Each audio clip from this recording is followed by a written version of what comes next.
Europe 1, 9h30, 11h avec Thomas Hill, avec Constance Benquet et Jacques Maire ce matin. Et c'est l'heure du journal des médias de Julien Pichenet. Et on commence bien sûr avec les audiences. Tout d'abord, même si le mercredi en général, elles sont assez faibles. Le mercredi, il n'y a pas vraiment de programme fédérateur. C'est un jour creux pour les chaînes. Regardez, France 2 est arrivé en tête des audiences avec le téléfilm Un destin inattendu, avec un tout petit score, 2 100 000 téléspectateurs. En général, quand une chaîne fait 2 millions, elle est 3e ou 4e. Ouais. Grey's Anatomy sur TF1 est 2e, tout juste sous la barre des 2 millions. Des Racines et des Ailes sur France 3 complètent le podium avec 1,8 million. Top Chef sur M6, 1 700 000 fidèles, n'est pas sur le podium.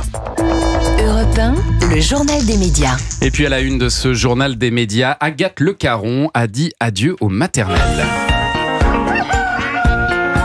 Oui, selon Parisien aujourd'hui en France, Agathe Le Caron aurait enregistré jeudi dernier, donc il y a une semaine, ses derniers numéros de la Maison des Maternelles, sa quotidienne de France 2. Agathe Le Caron présentait cette émission depuis très très longtemps, depuis 2016. Cette émission qui fête ses 25 ans cette année, qui a vu notamment Karine Le Marchand, Julia Vignali entre autres à la présentation.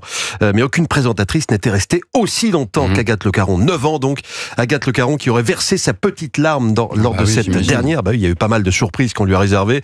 On la découvrira dans quelques jours cette émission. À la rentrée, Agathe Le Caron devrait se consacrer à cette émission Bel et Bien, un magazine dédié aux femmes de plus de 50 ans qu'elle présente le samedi sur France 2 et qui devrait basculer sur France 3 en quotidienne. Alors, qui présentera la Maison des Maternelles à la rentrée? Marie Portolano est la favorite des pronostics, mais il n'y a rien d'officiel pour l'instant. Alors je crois qu'il est question qu'il y ait une émission Bel et Bien sur France 2 et une autre émission peut-être sur France 3, mais on en reparlera dans les jours à venir. Je sais que vous l'aimez beaucoup, Constance Benquet, Agathe Le Caron. Beaucoup. Je la trouve bienveillante, pleine d'esprit, professionnelle, elle est formidable. Ouais. Et puis alors l'animateur de Gulli, Johan Fagianelli, basculera lui prochainement sur une émission d'M6. Ouais, ça parle surtout au public jeune. Il est l'un des visages de la chaîne jeunesse Gulli. Et selon nos confrères de Télé Loisirs, Johan Fagianelli devrait arriver sur M6 pour présenter la deuxième partie de soirée de l'émission Lego Masters. Éric Antoine, quant à lui, restera aux commandes du programme qu'il anime depuis la première saison. Voilà, il viendra compléter les présentateurs de ce programme. Et puis le directeur général de LFP Média, Nicolas de Taverneau, la Ligue de foot professionnel, lui, il en dit plus concernant la future chaîne 100% Ligue 1. Ouais, le prix de l'abonnement, tout d'abord, ça intéresse tout le monde. Il sera inférieur à 20 €. Ça, c'est une bonne nouvelle. A-t-il confirmé à nos confrères de RMC? Oui, parce qu'on était sur du 39 € avec DAZN. Donc c'est pas vraiment la même chose. Pas les moyens. Les abonnés pourront télécharger la chaîne via une application accessible depuis leur tablette ou leur télévision. Par ailleurs, si le retrait de DAZN a permis à la Ligue de récupérer 8 matchs sur 9, il y a 9 matchs chaque week-end, beIN Sport qui diffuse le 9e pourrait conserver le sien. En tout cas pour les saisons à venir. Par la suite, c'est ce qu'a précisé Nicolas de Taverneau, la chaîne 100% Ligue 1 devrait diffuser les 9 matchs de la semaine. On devra en savoir plus d'ici la fin du mois. Le temps presse, parce que la saison 2025-2026, elle commence le 15 août. Donc il faut y aller.